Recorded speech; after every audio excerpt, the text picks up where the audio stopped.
Auntie Durang, Ano po yun, Marites? may bugas ka mo dyan? Igwa ba se? Ay, halingin ako sa sugalan ngaya. Ay, taga po tara kasabon akong unga udto. Hay, sugarol giti mo nga ran, Marites. Pila yung isang gantang dyan ay? 120 pesos doon among bugas kay nagmahal doon, nagtaas doon ang baraydan. Pwede ako makautang? Ay abaw, Marites, abor timot utang udya. Da 5 mil doon ho, haba ro mong lista ho, haba doon mong lista udya. Ay, wata ka po nga ni kapadala akong unga sa abroad nga to. Ay, napirti pa ako ngaya sa sugal. Hay, kung imong gisugal nga Marites, ay kung ibakal tira nimot bugas. Kaysa mag-utang ka timo dya sa akon. Pasensya kita na Auntie Durang ba o? Bayda ko man akong utang nga ran sa sunod nga simana. Ay, maabot man ang padarat akong unga kag ang akong loan ay sa sunod simana man to ma-withdraw. Hay, siguro duhatan na. Ay, waro ta kun itnang iparurosta na sa akong utang ngaya, puros lamang utang. Hay, lang tagahaning iya. Tudo ka suksok si mong alas nga ran. Tapos imong utang din ni mabaydan. Mahilig lang kita ngayon mabakal bait ng gold na ya. Eh, kailangan ba mag-investment? Pero pasensya ay babaydan kung magapon ng utang na ran sa imo. Di problema. Hindi ti mo problema kaya hay. Isot lang itong kita ngaya tapos utangon lang man nimo. Do, hindi kita bayaran si Tidurang o do, kita tiwala sa ako sa amiga ngayon. Bila magpadarala kung unga itaw ang tika chocolate ah. Dugay ta ko Marites padaldala si mong chocolate nga ran.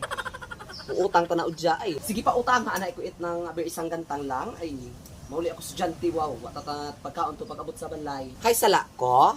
Patawnahan mo pagkaon bago magsugal. Ay kung imong gisugal nga to ay kung gipakal timot bugas, di kaya mo gulit ta mo unga wa ta problемahon. Sige lang makabawi gila po baydan tagit. Sa palang adlaw o payanan na sa unga, sukta lang ako to or ako lang maayon just pala da magpadala ko unga kag maka-withdraw. Ha? Hay last ko lamang pa utang yan si mo Marites ha. Siguro duwa ta nga baydan tani mo ako mag-abot imong loan kag padala mo unga. Ay, wag timot maobra sa imong kabuhi nga ron, puro sugal lang timo. Why tat ubrad mo unga sa ibang bansa. Tapos may mong ibang unga dyan, ginapagutman tani mo. Ay, salamat kita na Tidurang ha. Gusto mo kita na gusto man ako ngayon. O, sa man uman ha. Ay, dito ako mapautang. Puro utang lamang na kabuhi ya. Una yung sugal sa inyong ano, tapos yung tudo ka mo bakal-bakal sa Shopee at yung mga alahas dyan, pero yung utang di mabaydan. Kahit ang mga tao, kaya bago ka mo magsinusyal, unahan niyo na yung utang ha. Unahan niyo yung mga unga bago ka mo magsugal at ano man dyan. Kasi siya pa bawal ang sugal.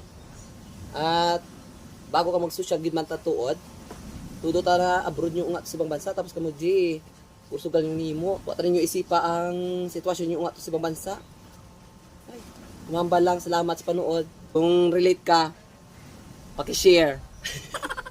Wow!